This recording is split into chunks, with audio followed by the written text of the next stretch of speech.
আসসালামু আলাইকুম। আশা করছি সবাই ভালো আছো। আজকের ভিডিওতে আমরা ফিজিক্স সেকেন্ড পেপার তড়িৎচুম্বক আবেশ ও পরিবর্তী প্রবাহ সম্পর্কে আলোচনা করব। মেডিম্যাথ হ্যান্ড ক্যালকুলেশন সিরিজের আরও একটি ভিডিওতে সবাইকে স্বাগতম। তো এই অধ্যায়ে তুমি যদি ভালোভাবে পারতে চাও তাহলে তোমার সূত্রগুলো মনে রাখা এবং সূত্রগুলোর যে চলকগুলো আছে সেই চলকগুলোর পরিচয় সম্পর্কে জেনে রাখা গুরুত্বপূর্ণ। এর বাইরে হ্যান্ড ক্যালকুলেশনের আলাদা কোনো টিপস বা কোনো ট্রিক্স এই অধ্যায়ের জন্য প্রযোজ্য না। এখানে মূলত তুমি কোয়েশ্চেনটা ফাইন্ড আউট করা যে কী চাইছে এটার সাথে একটু জাস্ট অভ্যস্ত হওয়া, এটাই। তুমি জাস্ট যদি নিজে প্র্যাকটিস করো তাহলে তুমি পারবা। জাস্ট তোমাকে এখানে আলাদা করে সূত্রগুলো ফাইন্ড আউট করতে হবে, কী কী টাইপ আছে টাইপগুলো সম্পর্কে জানা লাগবে।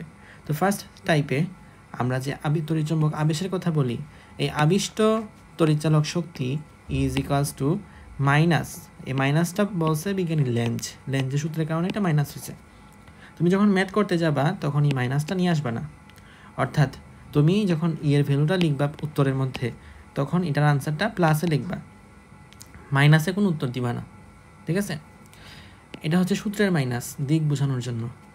এন হচ্ছে কুণ্ডলীর পাক সংখ্যা d phi by dt, okay. Phi মানে হচ্ছে ফ্লাস্ক আর টি মানে হচ্ছে সময়, ইজ ইকুয়ালস টু এইটা হচ্ছে আমাদের ম্যাথের ক্ষেত্রে কাজে লাগে, ঠিক আছে? আর পরেরটা জাস্ট সম্পর্কের ক্ষেত্রে কি একার সমানুপাতিক ব্যস্তানুপাতিক এগুলোর ক্ষেত্রে। বি মানে আমরা জানি চুম্বক ক্ষেত্র প্রাবল্য, ভি মানে বেগ, যে বেগে হচ্ছে আমরা কুণ্ডলীটাকে আনা নেওয়া করতেছি, আর এল হচ্ছে যে লেংথ আছে এটা। নেক্সটে টাইপ 2তে যদি বলি N phi is equals to L I, N phi is equals to M I, যেখানে এল মানে হলো স্বকীয় আবেশ গুণাঙ্ক, এম মানে হলো পারস্পরিক আবেশ গুণাঙ্ক। তো এইটা দিয়েও তোমাদের পরীক্ষায় যথেষ্ট পরিমাণে ম্যাথ আসে। তো এখানে আমাদের এই সূত্রটা, এখানে আমাদের এই সূত্রটা, এগুলাকে যথেষ্টভাবে কাজে লাগাবা। ডান। নেক্সটে হচ্ছে টাইপ 3। টাইপ 3তে এটা হচ্ছে ট্রান্সফরমারের জন্য।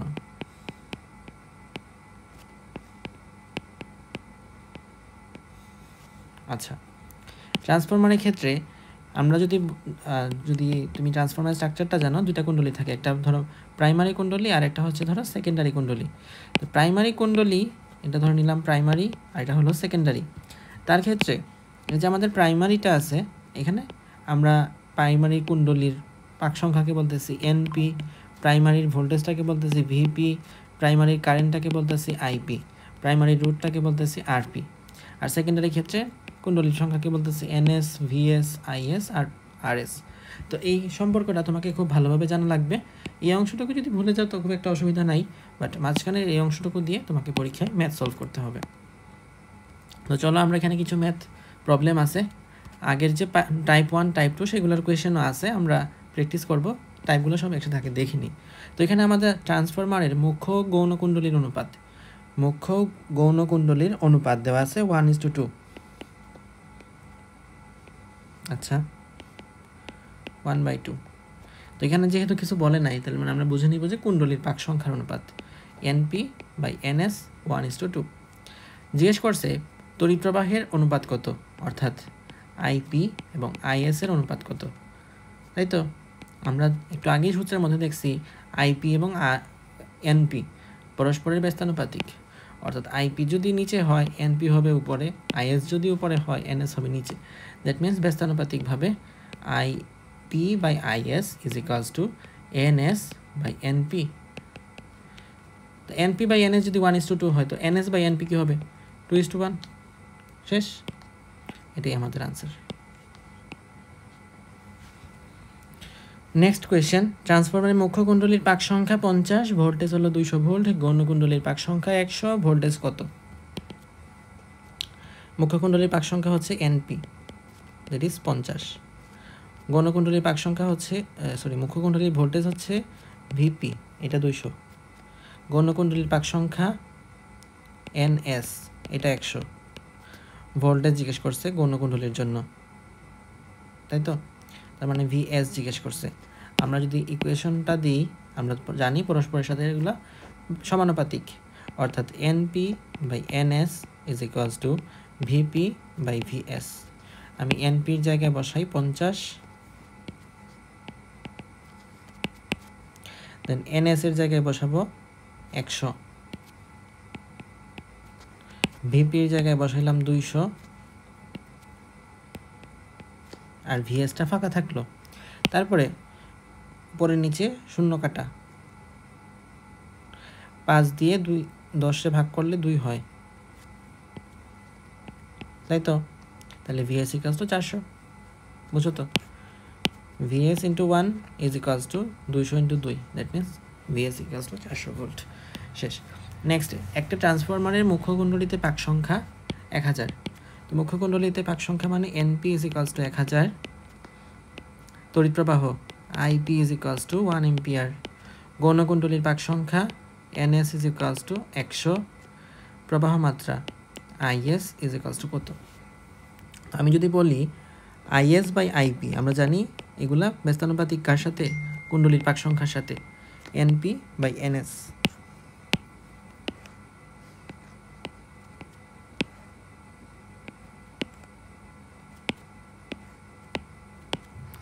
দেখো IS by IP is equals to NP by NS। নেক্সটে IS সমান 100, IP সমান 1000, NP is equals to 1, NS equals to জানি না, তো এখানে 0 0 কাটা 0 0 কাটা, NS ইজ ইকুয়ালস টু 10। বুঝতে পারছি? I guess clear. তো নেক্সটে আসো, তুমি কিন্তু পরীক্ষার হলে এত বড় বড় করে করলে হবে না, মানে তোমাকে এই যে জিনিসটা দেওয়া আছে এইটা তোমাকে পরীক্ষার হলে মুখে মুখেই বসায় নিতে হবে। তারপরে এই অংশটুকু শুধুমাত্র এই এক লাইনে আমি যেটা করছি সেটাই তুমি পরীক্ষার হলে খাতার মধ্যে মানে রাফের মধ্যে করবা। সেমভাবে এখানেও তুমি এগুলো তোলার কোনো সুযোগ থাকবে না, ভর্তি পরীক্ষার হলে তুমি জাস্ট এই 2 লাইন লিখবা রাফের মধ্যে। প্রত্যেকটা ক্ষেত্রে সেম কথা, 1-2 লাইনই তোমাকে সলভ করতে হবে। তো টাইপ 4, এখানে আমরা কথা বলবো পরিবর্তী প্রবাহ বা এসি কারেন্ট সম্পর্কে।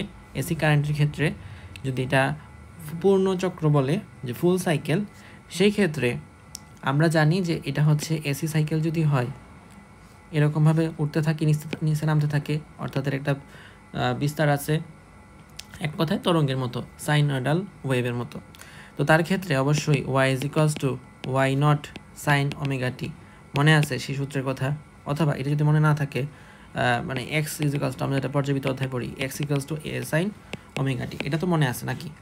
তো এটা যদি মনে থাকে তাইলে এটা যেহেতু একটা ওয়েভ, সুতরাং y, যেখানে আমি x লিখছিলাম সেটার জায়গায় i লিখলাম, যেটা ছিল a মানে বিস্তারের মধ্যে, সেটাই হচ্ছে i নট মানে শীর্ষমান sine omega t. Same goes for e bar is equals to 0, i bar is equals to 0। Bar মানে হচ্ছে গড় মান, যেহেতু এখানে আমাদের পূর্ণচক্র, সুতরাং সর্বোচ্চ লেভেলও যাচ্ছে সর্বনিম্ন লেভেলও যাচ্ছে, এখানে আবার সাম্যাবস্থায় থাকতেছে। তো সব কিছু মিলায়ে আমাদের এটার গড় মানটা আসবে 0, গড় মানটা আসবে 0। I RMS is equals to I not by √2, E RMS is equals to E not by √2। আর যদি হাফ সাইকেল হয়, পরীক্ষায় very very important half cycle, পরীক্ষায় তোমার জন্য আসলে হাফ সাইকেলটাই খুব ভালো করে আসবে, এবং এই সূত্রটা মনে রাখা একটু চ্যালেঞ্জিং, এত সহজ না। I RMS is equals to I not by √2 is equals to pi by 2√2 into I bar. I not dot I RMS, I bar এবং I নট এদের মধ্যে যে সূত্রটা আছে তাদের মধ্যে আন্তঃসম্পর্কের এই সূত্রটা তোমাকে খুব ভালো করে মনে রাখতে হবে। তারপরে কথা, I নট, I RMS এবং I বার 170.7 এবং 63.7, এই তিনটার অনুপাত, এটা তোমাকে জানা রাখাটা খুবই গুরুত্বপূর্ণ, কারণ এগুলা সংখ্যাভিত্তিক হিসাব নিকাশ তুমি আসলে পরীক্ষার হলে অত বেশি করতে পারবে না, বরং এগুলা দিয়ে আমরা বেশি সলভ করে থাকি। ঠিক আছে, এই অনুপাতটা একটু খেয়াল রাখো, দেন আমরা ম্যাথটা সলভ করা শুরু করি। লাস্ট টপিক সেটা হচ্ছে আকৃতি গুণাঙ্ক এবং শীর্ষ গুণাঙ্ক নামে 2টা টার্ম আছে। তো এই টার্মগুলো সম্পর্কে জানতে পারো, স্পেশালি আকৃতি গুণাঙ্কটা ইম্পর্টেন্ট, যেটা হচ্ছে 1.11 যদি এসি কারেন্ট হয়, আর যদি ডিসি কারেন্ট হয় সেক্ষেত্রে 1 হবে। I RMS বাই I বার, শীর্ষ গুণক মানে I নট বাই RMS। তো এখন আসো, 220 ভোল্টেজ সরবরাহে লাইনের শীর্ষ মান কত? এই যে 220 ভোল্টের কথা, এটা কোন ভোল্ট? এটা হচ্ছে E RMS, ঠিক আছে, E RMS। তা আমরা জানি RMS, আর জিজ্ঞেস করছে কি শীর্ষ মান, তার মানে E নট জিজ্ঞেস করছে। RMS এবং নটের মধ্যে সম্পর্ক কি? RMS is equals to not by √2। তাহলে আমরা লিখি RMS is equals to not by root two, মানে আমি জাস্ট লেখার জন্য লিখলাম, তুমি এটাকে RMS তো লিখবা না, ERMS হিসাবেই লিখবা যদি লেখো আর কি, মানে তো মুখেই করে ফেলি আমরা। তো এরপরে তুমি ইনার সমান কি লিখবা, ERMS into root two, that means 220 into root two. 220 into root two মানে কি, আমি আগেও বলছিলাম ভেক্টর অধ্যায় যখন পড়ো তোমরা কিন্তু এই প্লেলিস্টগুলো সিরিয়ালি দেখবা, মানে একটা অধ্যায়ের পরে আরেকটা অধ্যায় যেন তোমাদের দেখা হয়, নয়তো তোমরা বলবা যে রুট টুর ভ্যালু তো কত, এটা তো আমার বলেন নাই। এটা কিন্তু আমি ভেক্টর অধ্যায় বলে আসছি। সো তুমি অধ্যায়গুলো যদি সিরিয়ালি দেখো তাহলে তোমার জন্য বোঝাটা বেশি সহজ হবে, বা কোনটার পরে কোনটা মনে রাখতে হবে আর কোনটা আমি বের করতেছি এটা তোমাকে একটু জেনে রাখাটা ভালো। তো রুট টু মানে কত, 1.4 আমরা জানি। দেন 220-এর সাথে 1.4-এর গুণ দাও। আমি এগুলা করতে অপছন্দ করি। 220-এর লাস্টে আছে 0, 0 দিয়ে আমি দশমিকটাকে সরাই দিলাম, তাহলে 22 আর 14 রয়ে গেল। এখন 22 আর 14 গুণ করব। দেখো আমার এত কিছু কষ্ট করা লাগে না, একটা জিনিস তো আমি বুঝি, আমি যদি এটা এখানে আমার একাধিক অপশন থাকতো 220-এর চেয়ে বেশি, তাইলে আমি একটা কাজ করতাম।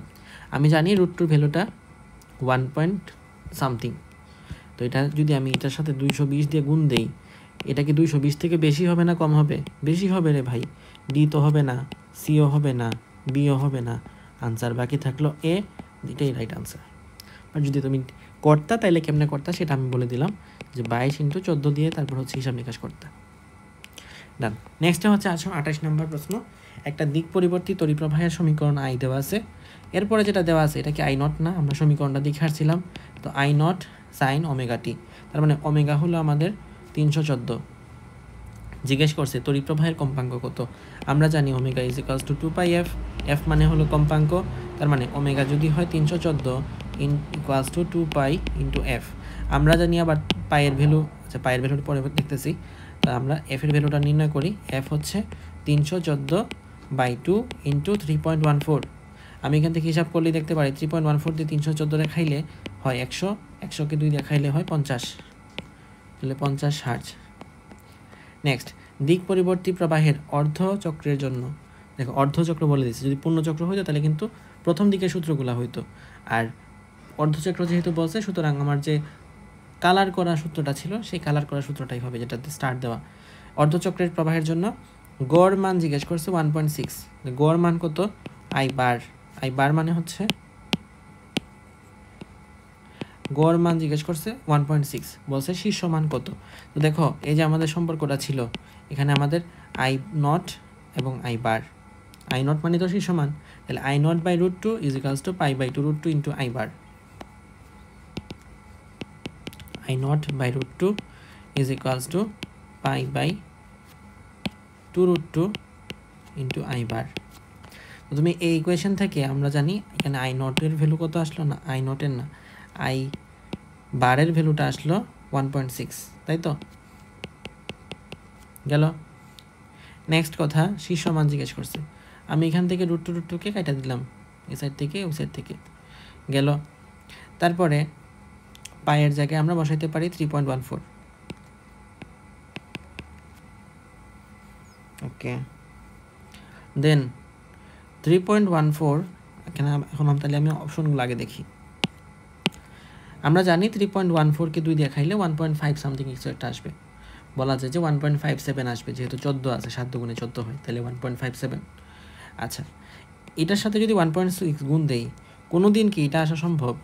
উত্তর হলো না, তাহলে এটা বাদ।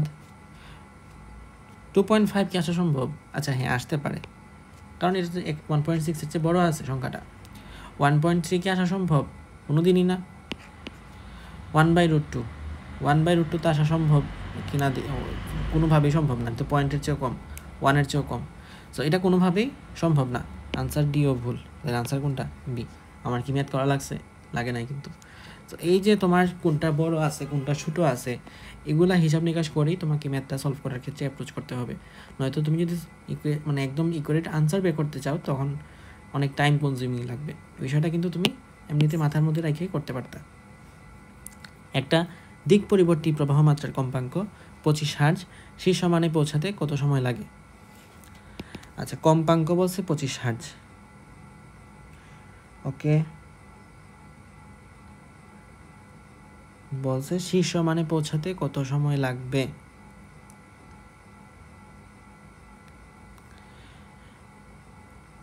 শীর্ষ মানে পৌঁছাতে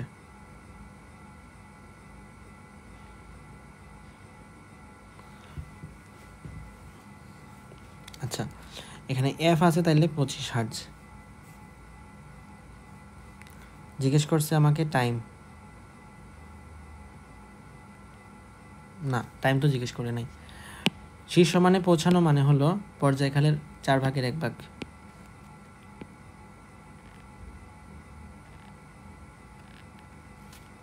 শীর্ষ মানে পৌঁছানো মানে কি, এখান থেকে এই পয়েন্টে যাওয়া, তাই তো।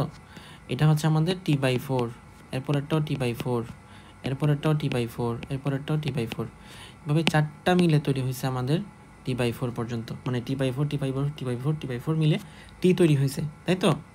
তাহলে আমাদের 4টা তৈরি হয়েছে টি। তো 25 হার্জ এটা কি এফ না, এখান থেকে আমি টি বের করতে পারি। আমার তো চাইছে প্রশ্নে T/4, তাই তো। তাহলে আমি বের করে ফেলি 1/f, মানে 1/25 হলো আমার টি এর ভ্যালু, দেন 1/25 ইন্টু 4, তার মানে 1/100, 1/100 মানে 0.01। বুঝতে পারছি নাকি পারি নাই? পারা উচিত। আরেকবার রিভিউ করি, আমি নিজেও প্রথমে চিন্তাভাবনা করতেছিলাম যে কী করা উচিত। বলছে শীর্ষ মানে পৌঁছানোর জন্য, শীর্ষ মানে পৌঁছানো মানে হচ্ছে T/4, so this is T/4। কম্পাঙ্ক বলছে এফ, এফ আমার বলেই দিছে, আমরা জানি টি এবং এফ এর সম্পর্ক হচ্ছে ব্যস্তানুপাতিক, মানে একটা আরেকটার বিপরীত, গুণাত্মক বিপরীত। তো টি হচ্ছে 1/25, 1/25 এটাকে যদি আমি 4 দিয়ে ভাগ করি, 1/25 into 4, that is 1/100, that is equals two 0.01। তাহলে এখানে আমরা আনসার 0.01 লিখে রাখতে পারি। একটা পরিবর্তী প্রবাহকে আই ইজ ইকুয়ালস টু এত এত এত দ্বারা প্রকাশ করলে তড়িৎ প্রবাহের কম্পাঙ্ক কত। কম্পাঙ্ক জিজ্ঞেস করছে, এখানে আছে ওমেগা, তাহলে আমরা জানি 2π omega is equals two 2πf। তো এখানে ওমেগা আছে 629, 2 ইন্টু 3.14 আর এফ, তাই তো। ওকে ডান। আমরা যদি 3.14 এবং 2 গুণ করি তাহলে হবে 6.28 এফ। এখানে আছে 629, 6.28 দিয়ে 629 কাটলে 100 হয় না, 100 পয়েন্ট সামথিং এটা কিছু আসে, তো আনসার 100 পয়েন্ট সামথিং এটা কিছু হবে। নেক্সট হচ্ছে আমাদের কোনো কুণ্ডলিতে 0.5 এম্পিয়ার পার সেকেন্ড হারে আবিষ্ট কী বলে হারে তড়িৎ প্রবাহের পরিবর্তন করলে 2 ভোল্ট তড়িৎচালক শক্তি আবিষ্ট হয়। কুণ্ডলীটির স্বকীয় আবেশ গুণাঙ্ক কত। তাহলে আমাদের স্বকীয় আবেশ গুণাঙ্কের যে একটা সূত্র শিখলাম সেই সূত্রটাই কাজে লাগাই এখানে, N phi is equals to L I. N এর ভ্যালু দেওয়া আছে নাকি নাই? আচ্ছা আচ্ছা, এখানে হচ্ছে আমাদের এটা তো খাটানোর দরকার নাই, চাইছে হচ্ছে এল, আছে আমার কাছে ই,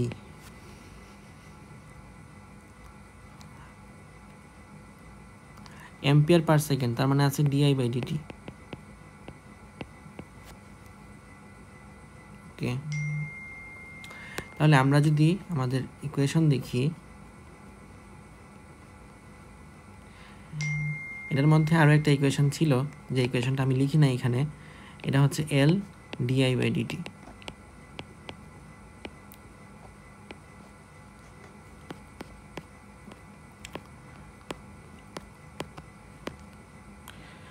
তো এখান থেকে আমাদের ইকুয়েশনটা হচ্ছে এটা, is equals to L di/dt।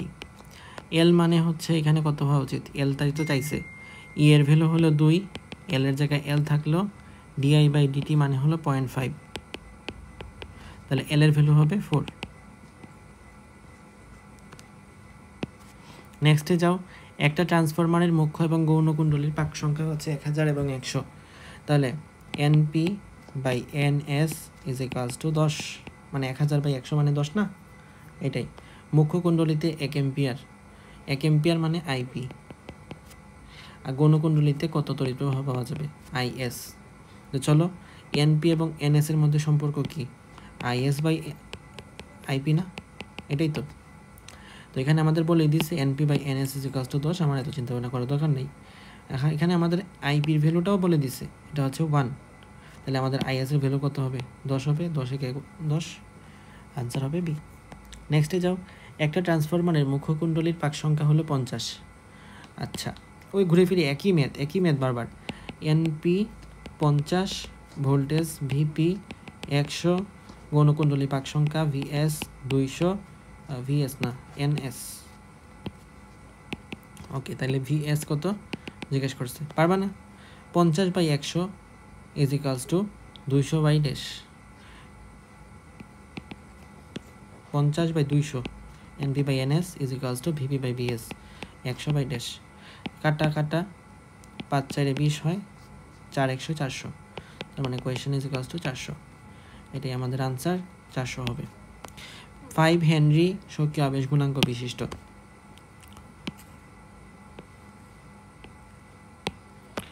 5 Henry সক্রিয় আবেশ গুণাঙ্ক বিশিষ্ট, দ্যাট মিনস এটা হচ্ছে আমাদের কিসের ভ্যালু? এল এর ভ্যালু, 2 অ্যাম্পিয়ার পার সেকেন্ড, তার মানে di/dt জিজ্ঞেস করছে। আমরা জানি এল di/dt ইজ ইকুয়ালস টু ই। এল এর ভ্যালু হয় 5 আর di/dt এর ভ্যালু হলো 2, 5 দুগুণে উত্তর হলো 10, আনসার হবে বি। একটা কুণ্ডলীতে 12 ভোল্ট তড়িৎচালক বল প্রযুক্ত হলে এত আলটিমেটলি সব সেম সূত্র, সেম প্রশ্ন, সব কিছু। এখানে আমাদের জাস্ট সক্রিয় আবেশ গুণাঙ্কটা নির্ণয় করতে হবে। তাহলে 12 is equals two question into 40, তাহলে কোয়েশ্চেন ইজ ইকুয়ালস টু 12/40, তাই তো? এখান থেকে আমাদের 4 3 12 আর 4 10 40, দ্যাট মিনস আলটিমেটলি 0.3, শেষ। একটা ট্রান্সফরমারের মুখ্য এবং মুখ্য কুণ্ডলীর মাঝে পাক সংখ্যা হচ্ছে এনপি, ভোল্টেজ হচ্ছে ভিপি, গৌণকুণ্ডলী পাক সংখ্যা ভিএস, ভিএস না এনএস, আচ্ছা এনএস, আর ভোল্টেজ হচ্ছে ভিএস। তাহলে এখান থেকে বললে 50/200 ইজ ইকুয়ালস টু 100/কোয়েশ্চেন, এখান থেকে আমরা আলটিমেটলি বের করতে পারবো। এটা এই কোয়েশ্চেন আমি অলরেডি দেখাইছি, 400 ভোল্ট। তারপরে সেম জিনিস, একই জিনিস বারবার, পারস্পরিক আবেশ জিজ্ঞেস করছে। আচ্ছা, এখানে একটু ভুল আছে, যেখানে সলভটার মধ্যে, এই সলভটার মধ্যে একটু ভুল আছে। পারস্পরিক আবেশ গুণাঙ্ক জিজ্ঞেস করছে, তো এখানে এল হবে না, এটা হচ্ছে এম হবে, এখানে ভুল আছে বইয়ের মধ্যে, ঠিক আছে? বাট আলটিমেটলি ম্যাথটা সেমই হবে। 10 ভোল্ট, ওই ঘুরে ফিরে একই জিনিস। আশা করি এখন তোমরা পারবা এগুলো, বাকিগুলো তোমরা প্র্যাকটিস করে নিও স্লাইড থেকে। So that's all for chapter 5। এই চ্যাপ্টারে আমি চেষ্টা করেছি যত ম্যাথগুলো আছে আমাদের অনুশীলনীতে বিভিন্ন বইয়ের, সবগুলো ম্যাথ ধরে ধরে সলভ করে দেওয়ার জন্য। এর বাইরে এই অধ্যায় থেকে আর ম্যাথ কোনো আসার কোনো চান্স নাই, কোনো সুযোগ নাই।